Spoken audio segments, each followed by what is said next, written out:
What's up, folks? It is, and I already hear the giggling. He's already going to start off. But what's up, folks? It is Friday Eve, Thursday night for those who like to keep track of the days of the week. And thank you for tuning in over on Sports Radio 102.9 FM, the game, also on AMP Radio. So you guys know that you can listen to the show not only stateside, but internationally, as we are the international podcast for you guys, the most interactive podcast in the world. As Phil just told us off air here, he is the best morning show, and that's why we have Phil Stiefel on with us today with hashtag trending in the morning. And as I told Phil, and you guys will see him here momentarily, Secret Service is in the room. So you guys happen to see some motion in the room. That's the reason why, because he's very high society now. And matter of fact, he moved to Society Hill because that's how high society has become. But nonetheless, we do have Phil Stiefel with us.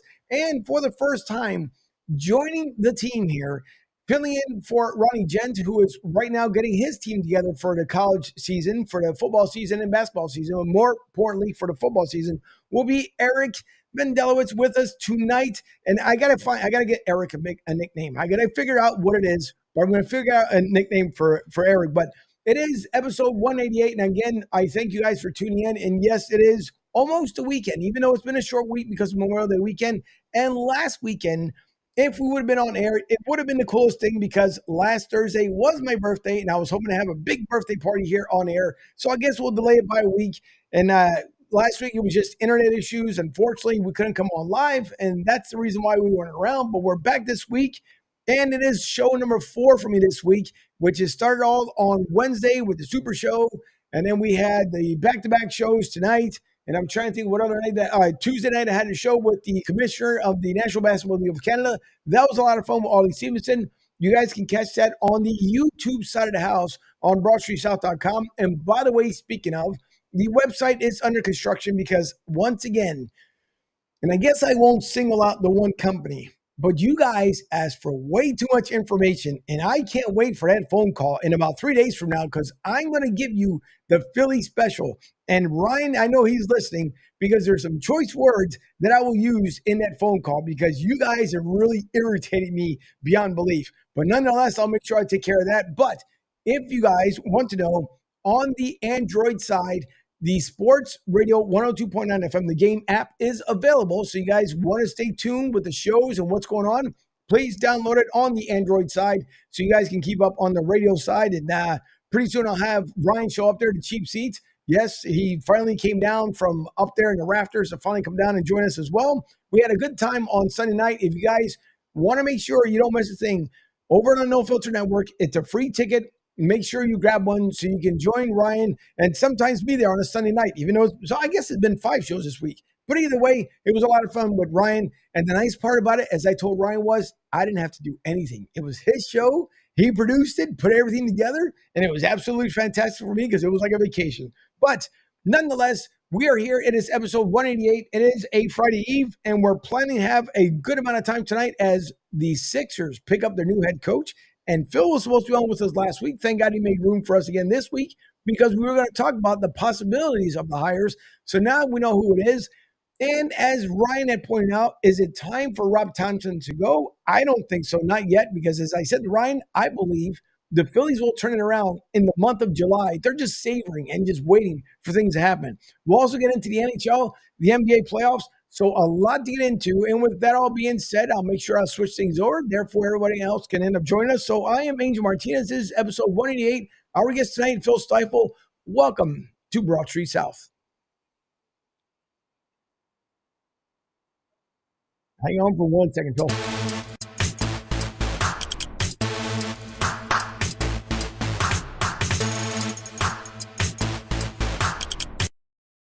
Now, as Ryan's already giggling over here, and I'll switch screens here momentarily, but joining me this evening, and don't mind that. Oh, and by the way, let me remind, I know we don't have Cowboys fans that tune into this show, but I will bring up a point when it came to Ryan on Sunday night.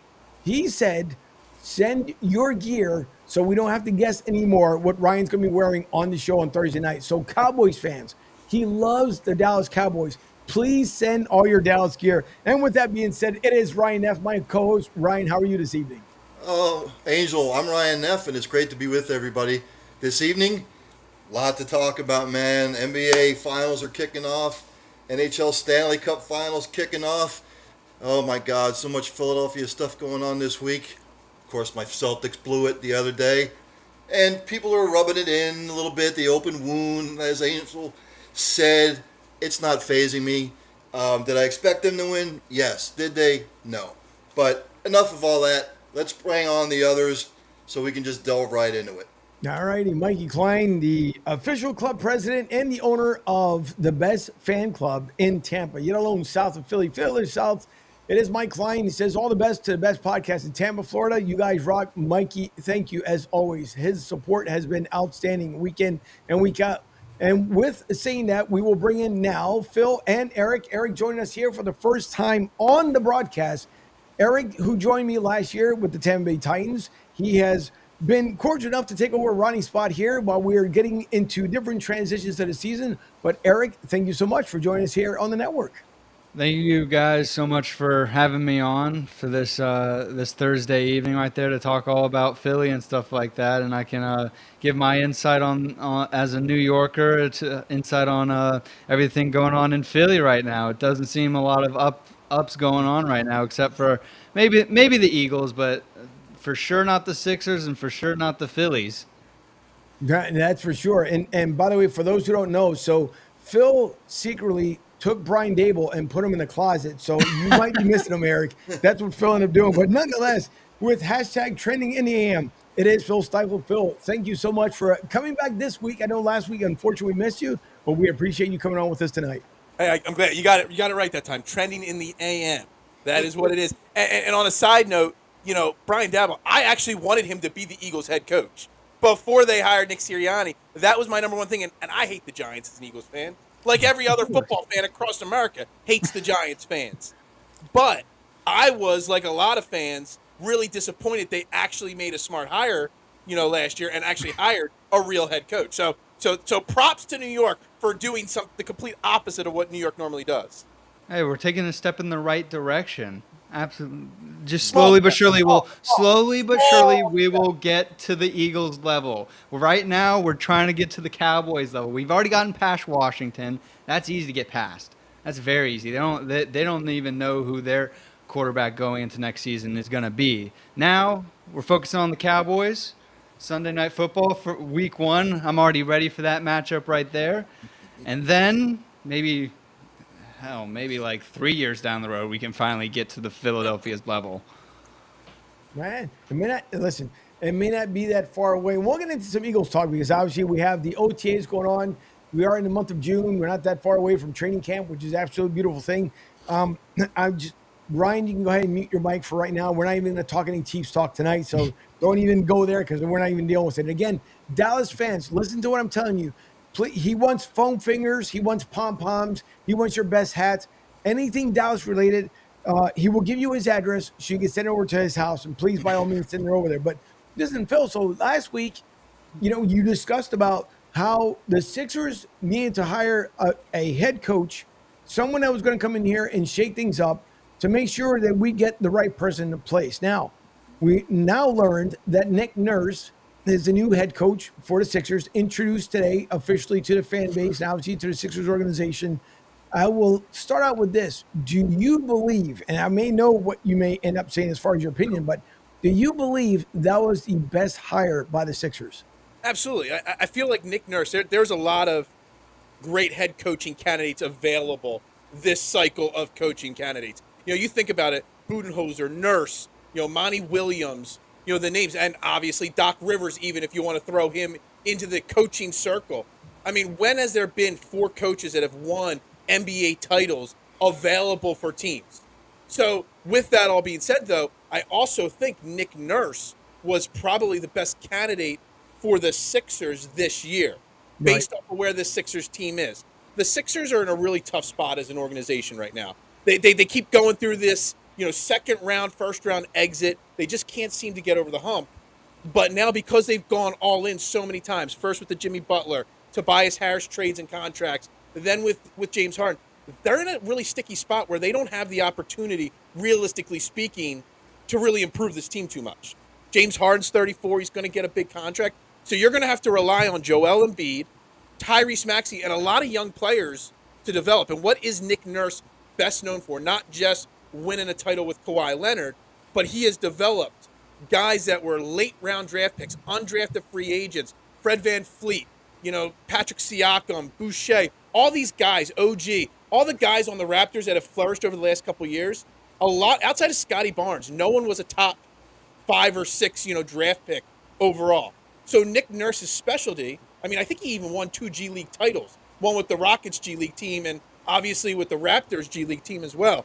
He's really good at developing and maximizing talent from players. So if you've got Joel Embiid and then a bunch of other role players, who's best suited to maximize that? And that's Nick Nurse. And that's why he was my top choice from day one to bring here to Philly at this point. Now, the one person that will disagree with you, because I know he's ready to get fired up, and again, no Chiefs talk, but I'll let him have the floor because that's usually what we do anyways. But I know he believes it may not have been the best choice, and he will give you his best rebuttal. I would love to hear why. I just think Frank Vogel would have been the best choice to coach this Sixers team. Granted, look, Nurse and Vogel have both won titles. Frank Vogel was on my number 2 list right here. This was my notes from last week. Frank Vogel was number 2 on my list. He coached in L.A., a city. It's tough to coach in L.A., and especially the Lakers. He's been through all that. He knows that type of culture. So, yes, Nick Nurse guided Toronto to an NBA title, but it's Toronto. Coaching in Toronto is a lot different than coaching in the city of Philadelphia. Frank Vogel holds players accountable. He's tough on players. He doesn't take any BS from anybody. I just think for the attitude of the city and this team, Frank Vogel was the best choice. Now, with all that being said, I don't care who they would have brought in for this year. It's going to be tough sledding, period. Especially after what happened in Game 7 a couple of weeks ago. Because that kind of effort is not going to float in the city. It's not going to float with fans, the media, nobody. And that's why I think Frank Vogel has the demeanor and the toughness for a city like Philadelphia, and I don't think Nick Nurse does. See, the thing is, like I said, Frank Vogel, when he was actually the second interview the Sixers did. He was brought in and interviewed before Memorial Day, and he's actually a Philly, he's from the Philadelphia region, from Wildwood, down the Jersey Shore, so he's got a lot of connections to Philly. And I get what you're saying. Actually, I didn't like Frank Vogel for his Lakers connection. I liked it for the Indiana Pacers and what he did. With that Indiana Pacers team with Paul George, you think about it. I talk on my show about whenever I'm talking any sport, I talk about one thing really specifically, and that's timing in sports. When you go all in at the right times, because like right now, the Sixers, you're going up against Boston's always a juggernaut. You got Giannis and Milwaukee Bucks. Timing isn't perfect for the Sixers right now. And Frank Vogel, when he was in Indy, he went to the Eastern Conference Finals, twice? But just ran into the Miami Heat big 3. It was just bad timing for him. And then you see what he does with the Lakers, winning a title there. I agree with you. I just think Nick Nurse's player development, because of where the Sixers are and the tough sledding, is just a little bit better on paper than what Frank Vogel does. Who are you going to develop? Well, they don't have anybody else. First off, Tyrese Maxey. He's 22. Everyone thinks, I always say, young stars to become superstars. A lot of people in Philadelphia in the NBA think Tyrese Maxey's already a superstar. He's not. He's got so much room to grow, so much room to be even better, be an all-star level player. I see Nick Nurse being able to take him. You're going to need more out of DeAnthony Melton, Jalen McDaniels, who we traded at the deadline for, Paul Reed. There's a lot of young guys. Jaden Springer, our only young draft pick in the last few years that we still have, barely saw the court this past year because he was on the G League team for the majority of the year. They're going to expect a lot out of him. There's a lot of guys that have 1-2 years of experience and minimal at that are going to have to play vital roles when this city is still going to expect the Sixers to contend for a title. So, realistically speaking, in a bad moment in time. When you talk about development and stuff like that and how you think that's Nick Nurse's key skill that he has, I think it's very valuable, especially when you guys talking about specific players. And for me, when I think about the Sixers, the lack of skilled players comes at the forward position. Obviously, basketball is very much of a positionless game at this point in the league. But when you look at the Eastern Conference, Milwaukee, they have Giannis and Chris Middleton, who I think are both better than any of the Sixers forwards. Boston, obviously, we just seen Tatum and Brown. Cleveland, not so much and stuff like that. They have more of the big men and the guards. The Knicks, I think they do have better forwards just overall.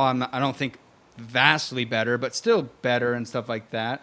Atlanta, I think, has some good young forwards. Miami has a deep guard forwards and stuff like that. So I think that Nick Nurse is good for the Sixers if he's able to develop good forward play that I think is really the missing piece right now for the Sixers to get over this second round hump, because they have the guards. They have Maxey, as you said. They have Harden. They obviously have the center, who is now the reigning MVP. It's the forwards that I think that the Sixers are getting screwed over in that department, and that's what's causing them to lose second round. Well, I'll go on that a little bit more detail with the Sixers specifically. You got a guy like McDaniels. You got a guy like B-Ball, Paul Reed. Guys that, under Doc Rivers, you traded Matisse Thybulle, one of the best defensive players in the league, for McDaniels at the trade deadline to get a little bit bigger, a little bit longer. And did he even play in the Boston series in the playoffs? He didn't see the court. Paul Reed, over the last 3 years, everybody's been calling for more B-Ball Paul. You know, you could probably play him on the court with Joel Embiid at the same time in that 4 role. But Doc Rivers' management style was, if you make one mistake in the first 3 seconds you're on the court, you're on the bench for the next 4 to 5 games. And he was too focused on using George Niang's 2 lead feet, using these veteran guys instead of developing the young guys. We don't know. There's a topic in Philly that's been circulating all year. Before this year started, we got rid of Isaiah Joe and Charles Bassey. I don't know if you guys know who they are. But Charles Bassey became a backup center and ended up signing a 3-year, like $18 million deal with the Spurs because they gave him a chance. And everybody's like, we could have used him on this team. Isaiah Joe, he was like a no-name guy on the Sixers. We let him walk. He ended up averaging like 9 or 10 points a game for OKC this year as a bench shooter. He shot almost 40% from 3 this year, coming off the bench for the Thunder. These are guys that Doc Rivers wouldn't give the light of day to.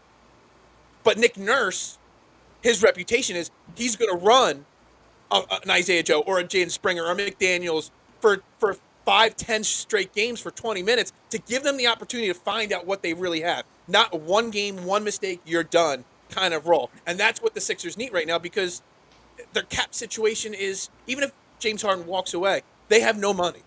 The only thing they can do, they can bring in some mid-level exceptions, and they can run these young guys with Maxey and Embiid. So Nick Nurse, for that reason, is why that's why I'm hyped for Nick Nurse right now.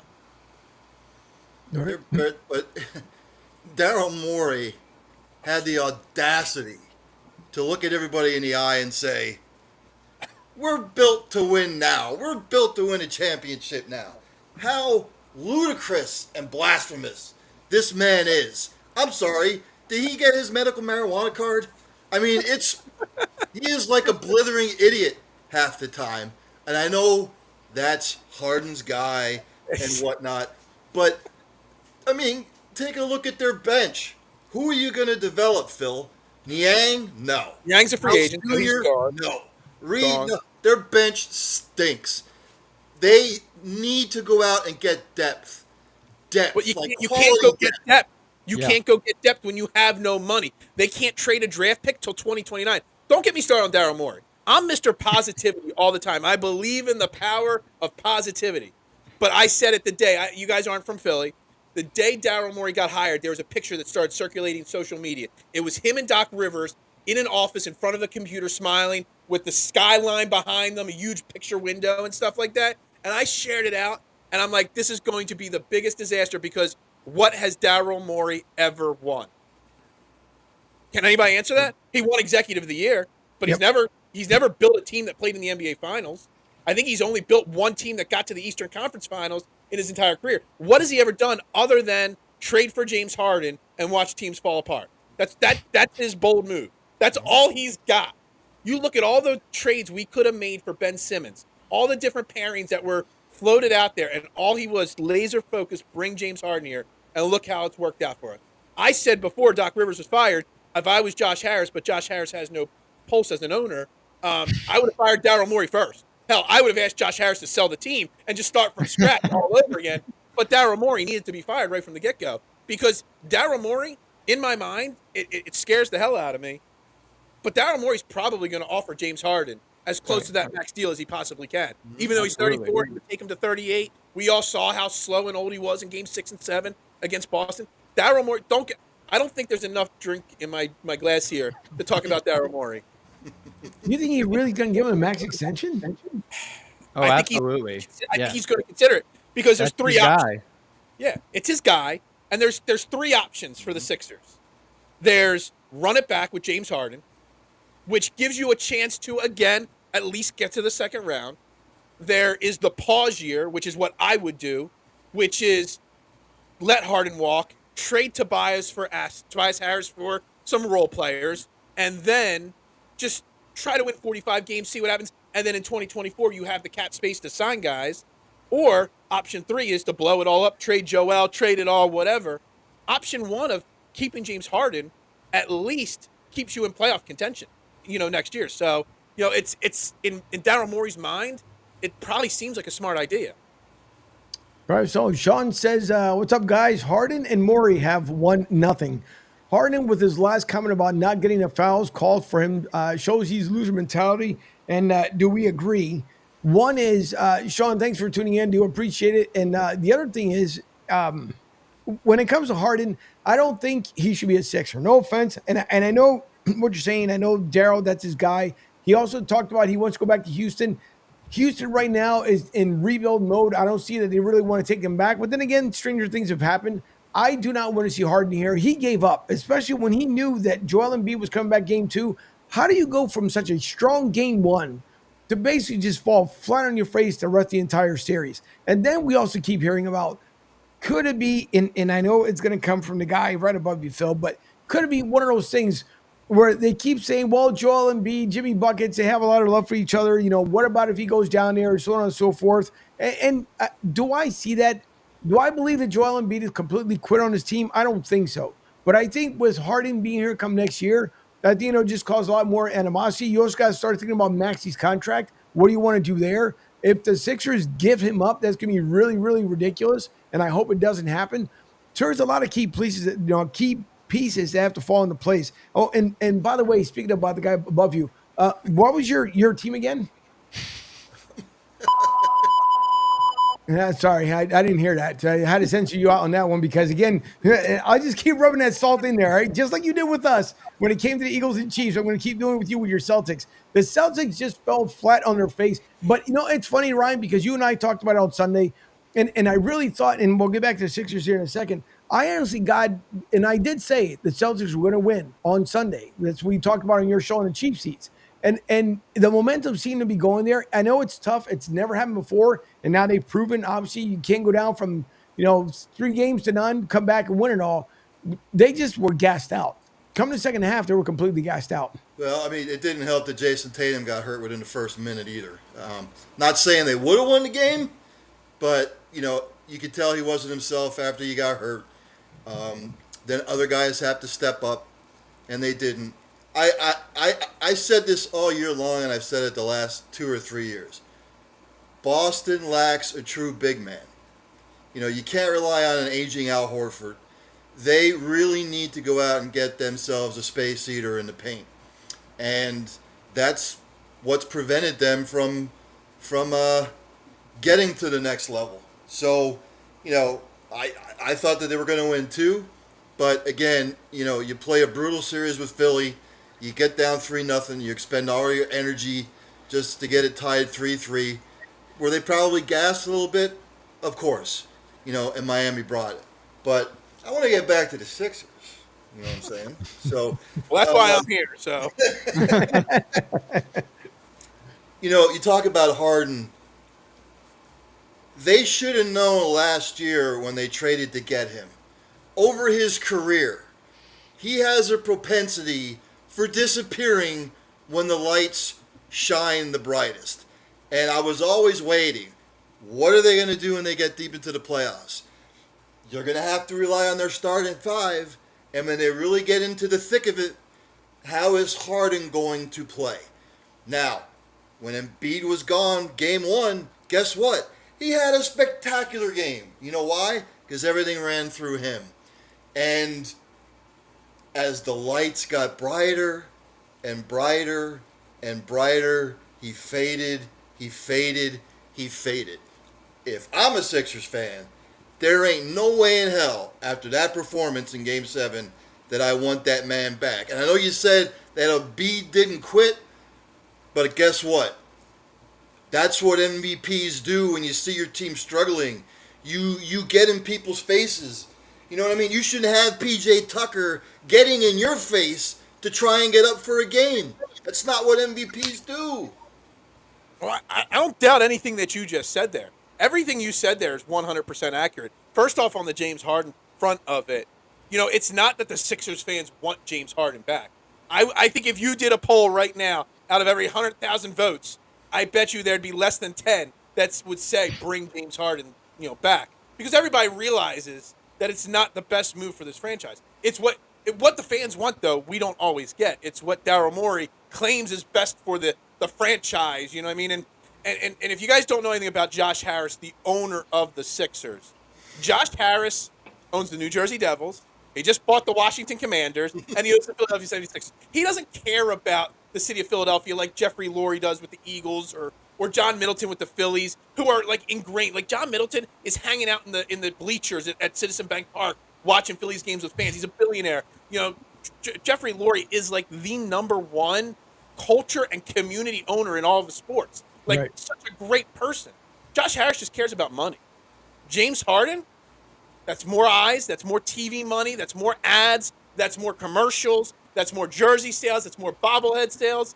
And that's all that Josh Harris cares about. So if Daryl Morey says our best chance to win is with James Harden, Josh Harris will be like, sure, whatever you say, Daryl. And then us fans will just have to complain about it for 3 to 4 more years. Just like we're complaining about PJ Tucker getting a 3-year deal at 38 years old. No, it's all good, valid points, but me personally, like I said, I don't care for Harden, and I don't mean that in any kind of disrespectful manner whatsoever. It's just, to me, you gave up. It showed that you gave up. Joel Embiid, he should have stepped up. Brian, you're absolutely right on that. When you all these years you talked about how close you finally get the MVP. You had the time to shine. I don't care how tired you are. If you are hungry to chase, to get to the NBA Finals, to finally win one, because it seems like forever since it's happened in Philadelphia. But if you took all that time to finally get there, in order to go back last year, lose, this year, lose, it's just that loser mentality. But I don't think that Joel Embiid should have given up. I think if Harden, and Brian, I think you and I may have talked about this before in the past as well.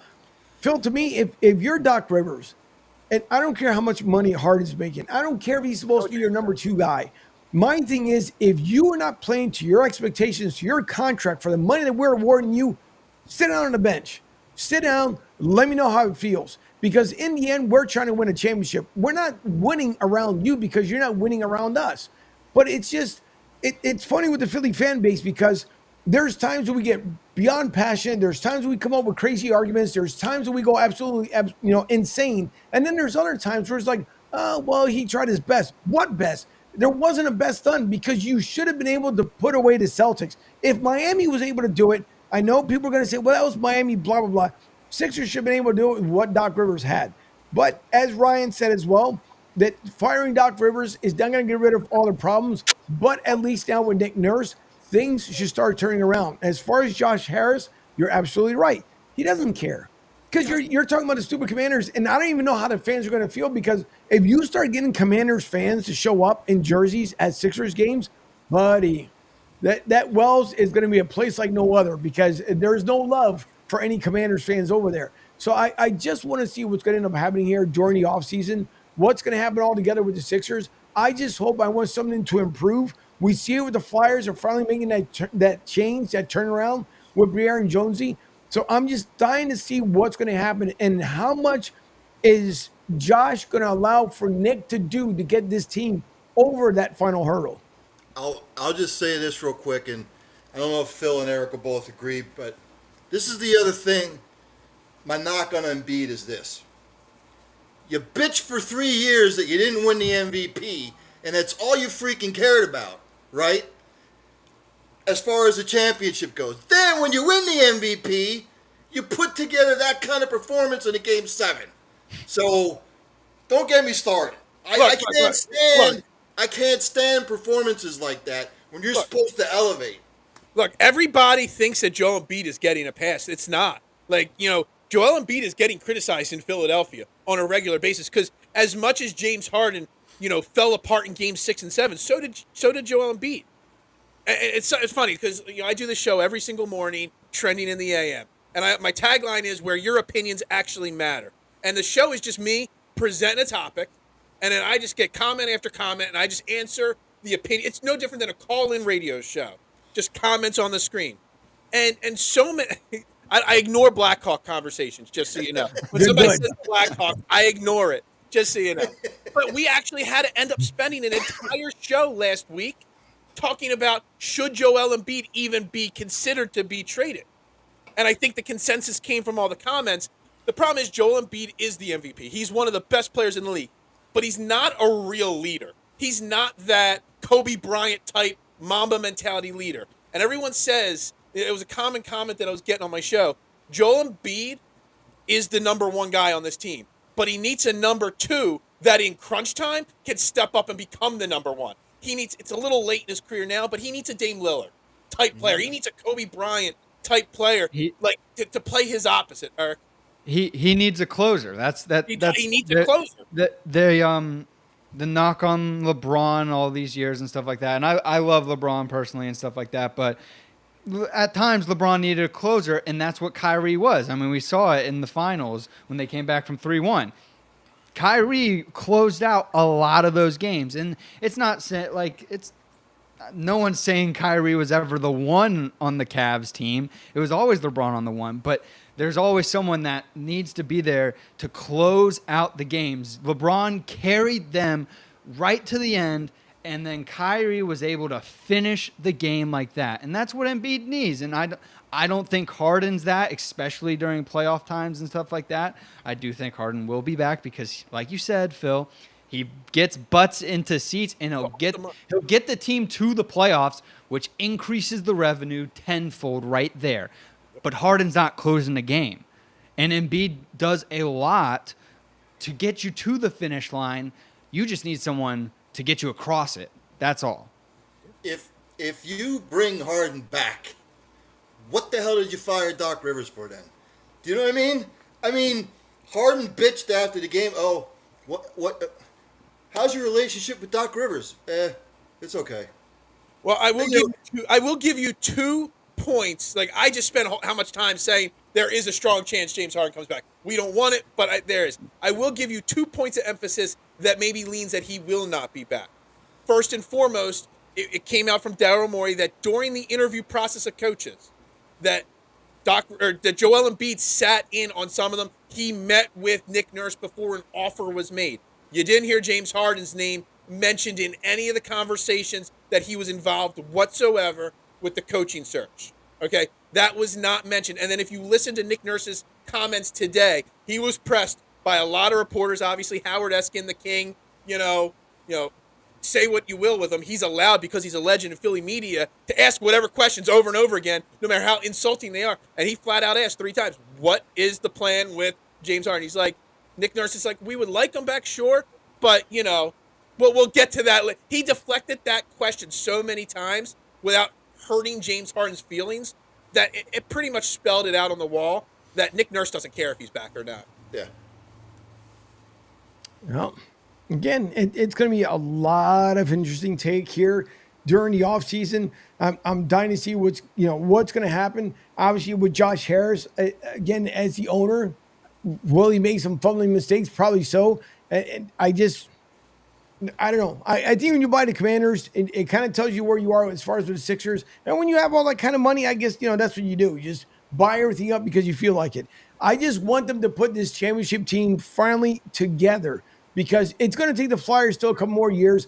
Again, being down here in the Tampa area, obviously I've seen what the Lightning has done for the past couple seasons, but it's finally good to see that turnaround from the Flyers. We need something else. Obviously, the Phillies are trying, not as much as I know that Mr. Chicago over there wants to say something about it, but the Phillies at this point, it is what it is with the Phillies at the moment.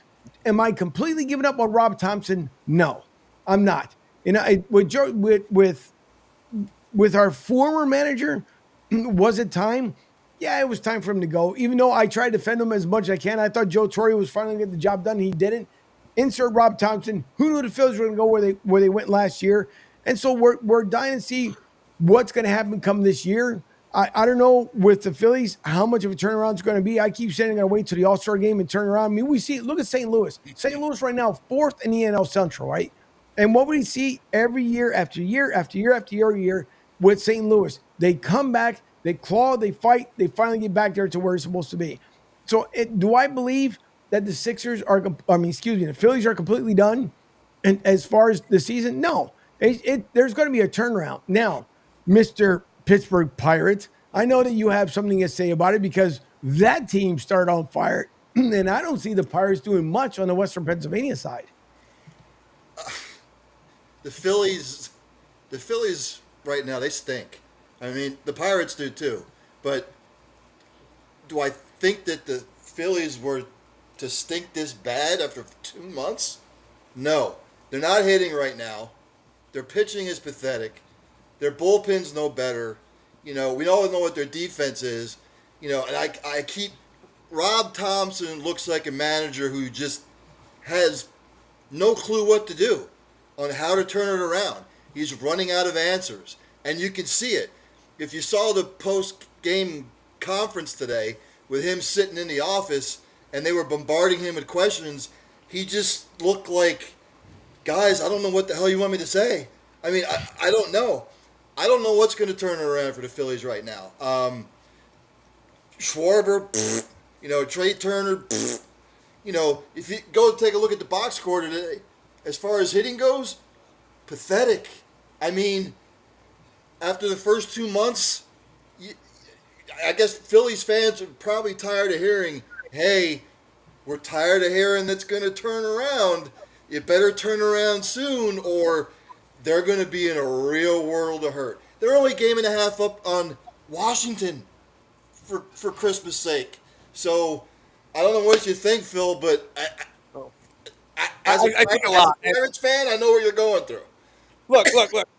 So first off on Rob Thompson, I hate being the hashtag fire, insert coach's name guy or whatever. I hate that. But with Rob Thompson, I was not a huge fan of his last year. When Joe Girardi got fired, it was time that he got fired for sure. I thought instantly when he was promoted, Rob Thompson, to interim, that they should have started a full-time, non-interim manager search on the spot. I don't know. I know, Angel. You're a Philly guy. These foreigners on the screen with me, they might not know the real deal. Right. But before the 2022 season, Rob Thompson talked about retiring. Mm-hmm. He was done. He's been a bench coach for his entire life. He's getting older, like you, Ryan. Older, a little gray. Whatever. He was ready to hang it up, and then they convinced him to come back and sit on the bench next to Joe Girardi one more season. Then Joe Girardi gets fired. He gets bumped up. They instantly go like 14-0, 15-1, something like that. Turn the season around magically. And then as the Phillies go through the playoffs, they have to remove the interim tag because you can't fire a manager that's leading you to a World Series. Right. And Rob Thompson can't say no to that, even though he doesn't want the job. I truly, firmly believe if it gets really bad this year, or no matter how this year ends, at the end of the year, Rob Thompson will be like, it's time for me to retire. You notice after the season, they only gave him a 2-year contract. Right. What manager in any sport gets given a 2-year contract? Somebody that's just kind of there because it makes people happy because he led this magical run that everything went well, perfect for. And everyone says, oh, it's June 1st. I was putting it out on Twitter today. I'm like, I don't even have to watch the Phillies game today. It's June 1st. That means they're going to win 20-0 because that's what everybody keeps saying. June 1st comes, Kyle Schwarber's going to hit 200 home runs again. Everything's just going to be fine.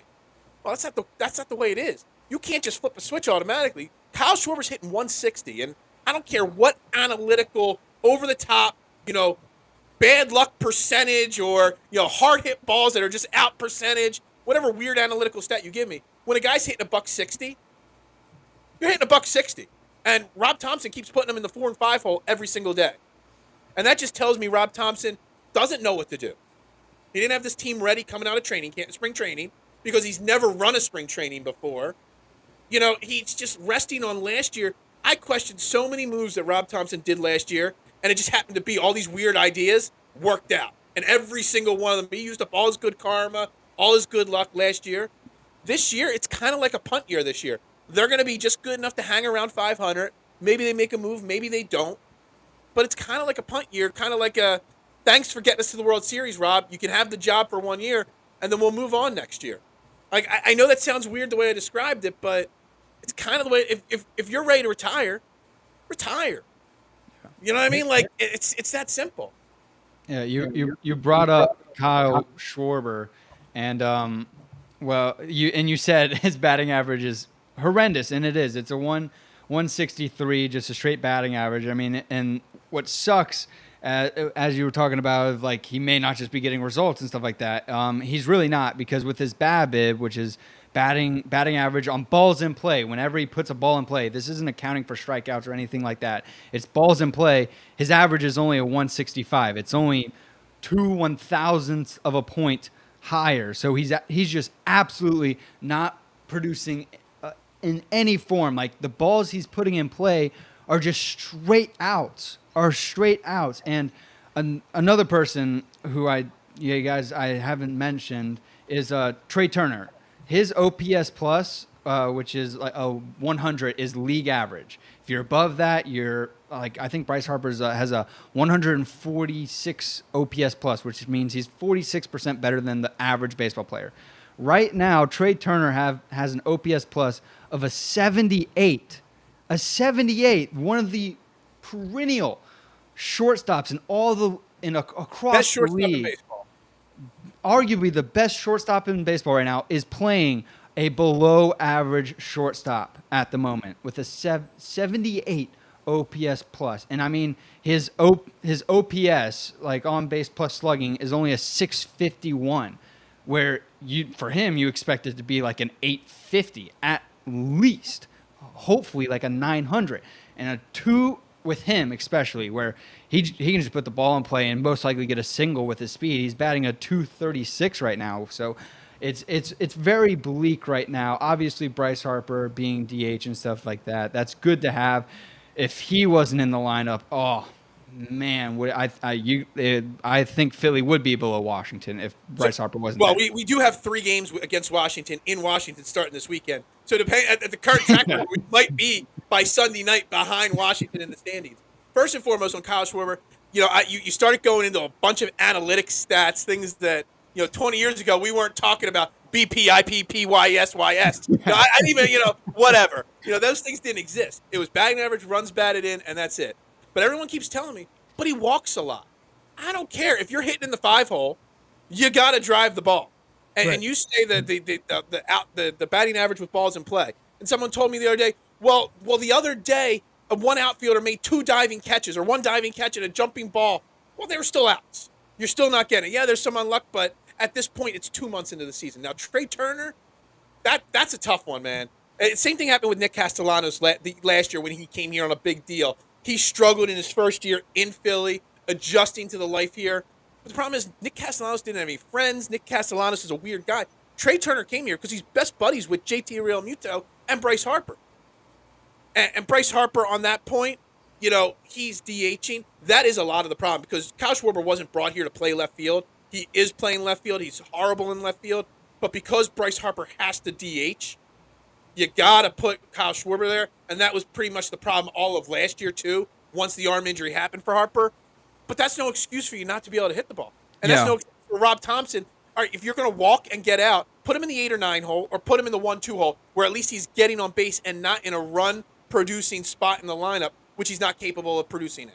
I do think that there is an aspect of where you're playing, like it, especially Kyle Schwarber. I mean, he's mainly been a DH his entire career, and that in baseball players are very ritual oriented.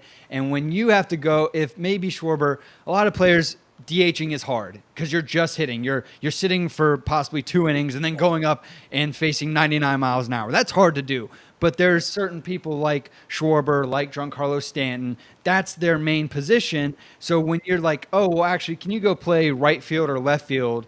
In which then it takes their mind off of just hitting, which is what they are mainly focused on. I think it has something to do with that. And you mentioned move him up to the 1 or 2 hole and stuff like that and get him out of run scoring position. It could also help him see pitches. If he's having Bryce Harper behind him and pitchers know Schwarber's only hitting 165 right now, let me pitch to him. That gives him more potential pitches to hit. That gives him more fastballs down the middle of the plate to hit out of the park and stuff like that. So that could be another element, is if he's hitting behind it, ahead of like Bryce Harper or JT Realmuto, or maybe Trey Turner, even though Trey Turner isn't being very effective right now. I think that those simple stuffs of like whenever we all complained last year that he was in the lead. He batted leadoff pretty much the entire season last year, but it was it wasn't pretty. It wasn't what an old head projects as what a prototypical leadoff hitter used to be. But if you're getting on base, that's fine. The other day, I'm like, why don't we bump him down to the 9 hole? Even like if you don't want to put him in the leadoff spot, he can't be 4 or 5. Put him in the 9 hole. That turns the lineup back over for exactly Scott, your current leadoff hitter, who's pretty good at it, and Trey Turner. Maybe there's a guy on base now that they could drive in. There's a lot of things to do, but Rob Thompson is just so stubborn with his veteran players. Like he won't.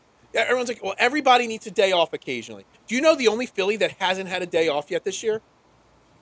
Kyle Schwarber. He has literally been in the lineup every single game. Every other guy has had a bad game or needed a break. Kyle Schwarber has not been even given 1 day off this year to reset his mind, because that's all it might take. Give Kyle Schwarber 2 days off. But no, he gives everybody else days off, not Kyle Schwarber. Well, to compound the problem is Philly's team ERA is 4.59. They're 24th in the league. I won't even use the word stinks. That's pungent. Pungent. That's my new favorite word when it comes to pitching badly, is pungent. They can't get anybody out. They can't, the bullpen is, I don't even know what it is. So again, when it keeps getting worse, it just keeps getting worse, because the hitting, you didn't expect to struggle because of what you have in the lineup. Now the hitting is struggling and you can't get anybody out and your pitching suffering. It's just spelling disaster. And I don't see it turning around, even though Angels waiting for July. That's when everything's going to turn around. It's going to be July. I don't care if it's this month, July, August, it's not going to matter. They're in a funk. They might go in spurts, but they're not going to reel off 14-0 like they did last year. No, I mean the pitching problem is a little bit more unfortunate. Yet a lot of guys that pitched more innings last year on the World Series run than they ever have in their career. So that was part one of the problem. You saw Zach Wheeler; he couldn't even hit 95 on the gun the first 2 starts of the year because he was just a little slower to get himself back up because he'd never pitched that deep. Aaron Nola, your number 2 pitcher, he's finished top 5 in Cy Young multiple times in his career. Wanted a $200 million extension. The Phillies said no. And now all of a sudden he stinks. Like, that mental aspect of the game hurt him. Ranger Suarez, one of the heroes of the playoffs, just came back 4 games ago. You know what I mean? Or he's only pitched in 4 games so far. Your top pitching prospect was supposed to be part of the rotation. He got hurt in spring training. He's not going to be available till September. If anything, if I'm putting any blame on the pitching, it's 2 things. One, it's Dave Dombrowski, because he poorly built any roster depth that when you could have gotten the $78 million you gave Taijuan Walker, who's a mid-level pitcher, you could have gotten 2 starters. One to fill in one of those spots and one that's there when these injuries mount. Instead, he gave a lot of money to Taijuan Walker, which I got crushed saying was a bad idea, and now it kind of looks like a bad idea.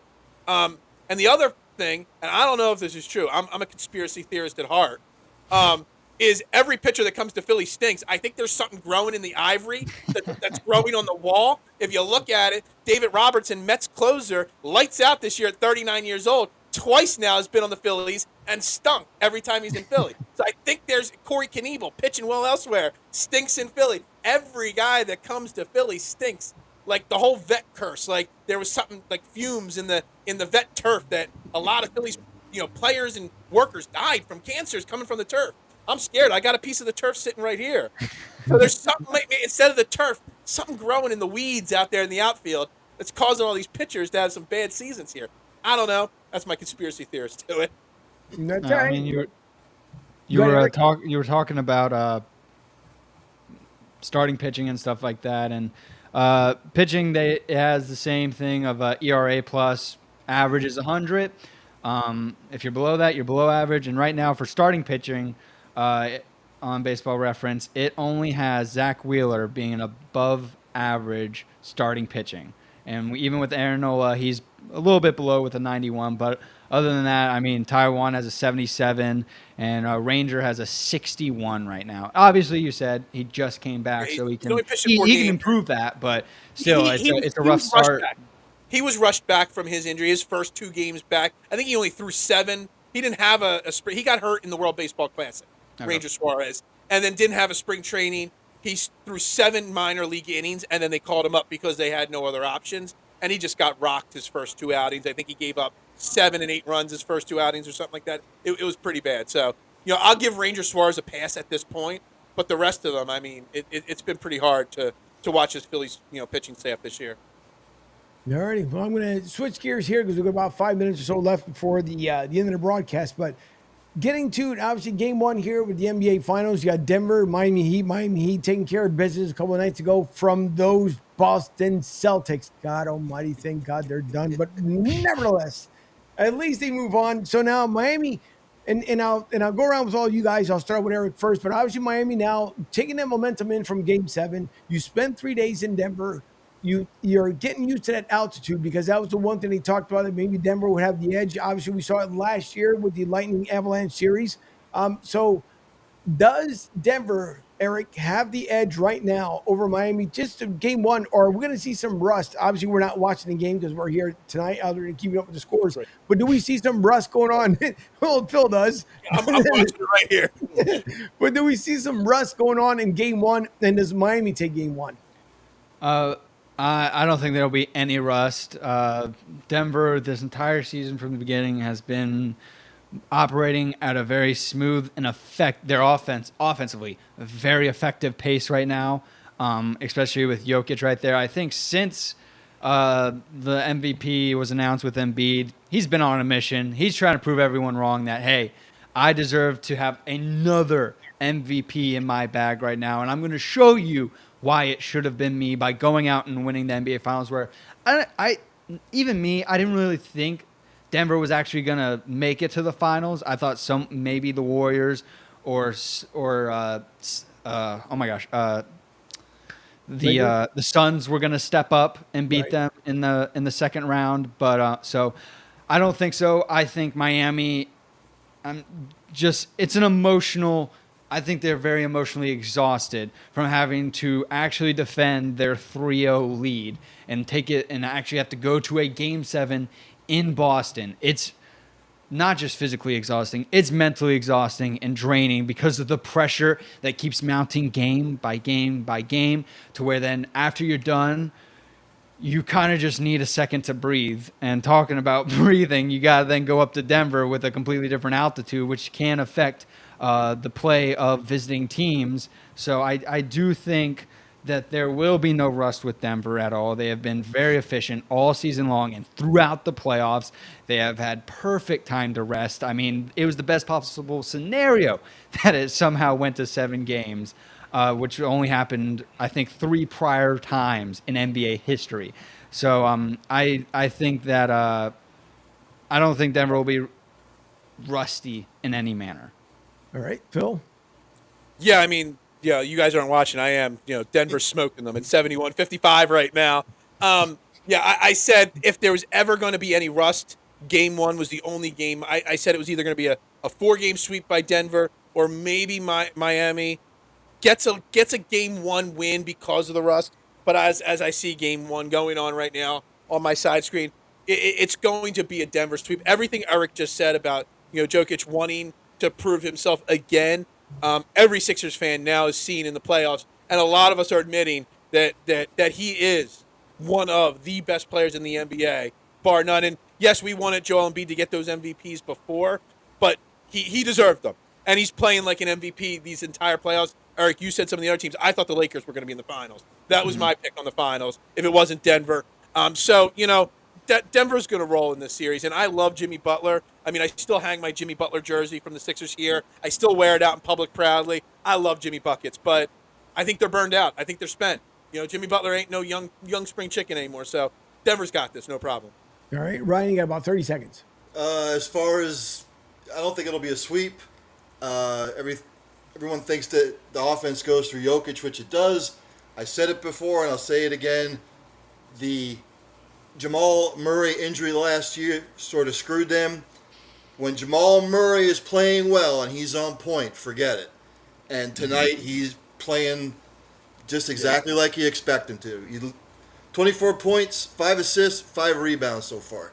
As Jamal Murray goes, they're unbeatable. True. All right. And then same with you, Ryan. Same thing, 30 seconds. What do you think about it as far as between the Vegas and obviously the Florida Panthers, just game one? Kick-ass series, going to be really physical. They both lead to playoffs in penalty minutes. I just for some odd reason, Vegas they're just strong. I know Florida is going to be a Cinderella story throughout the Stanley Cup Finals, but Vegas is just a completely different beast. Vegas and 6. Vegas and 6. And see, I said one. See, Phil, what I have to put up with? I said one. The genius is back with me every single week. I said one, but that's okay. Phil? Well, I mean, hockey's still going on. That's all I got to say right there. Keith Jones is the president of the Sixers Flyers now. That's all I know. I couldn't even have told you it was in the Stanley Cup Finals right now. I didn't even know hockey was still on right now. People watch hockey? Eric, you can go. I mean, I don't really watch hockey either. I kind of just got into it. All I know is that my Rangers got knocked out a long time ago. So since then, I've been like, oh, okay, whoever wins it, wins it. Good for them. I will say this: I had Flyers talk on my show when Keith Jones got hired. I watched the little counter that says how many people are watching on the top of the stream. It just went down 70%. The 5 minutes I talked Flyers, so I just stopped it. We haven't talked Flyers since. All right. Well, listen, Phil, thank you for joining us tonight. Again, you guys want to, and by the way, Phil, please, before we go off the air here, make sure you mention the times that everybody can watch you and, of course, your social medias. Yep, absolutely. So I'm on the Philadelphia Sports Network, at Philadelphia SN everywhere. My show every morning, 8:30 a.m., Monday through Friday. It's on the Philadelphia Sports Network YouTube page called Trending in the AM. I literally don't write the show's topics until the morning I get up and I see what's trending, and that's what we talk about. The tagline of the show is where your opinions actually matter, because I present the topics, you tell me what you want to talk about, and we talk about it. I also host a great golf podcast every Monday night at 8 o'clock called Fairway to Heaven, also on the Philadelphia Sports Network. You can also find me on Twitter at BeardAKnowledge, and I'll interact with anybody, everybody at all times there. So you can find me on all places there as well. Well, if you ever want to talk golf, the guy above you as well, it's one of his favorite outings is talking about golf. So he bores me to death when he talks about it. And forgive him because he thinks there's 19 holes in golf. I told him it's 18. I don't know why, but he keeps thinking that. But nonetheless, he keeps an extra one for Kansas City. To go to Chicago. Just forget about it.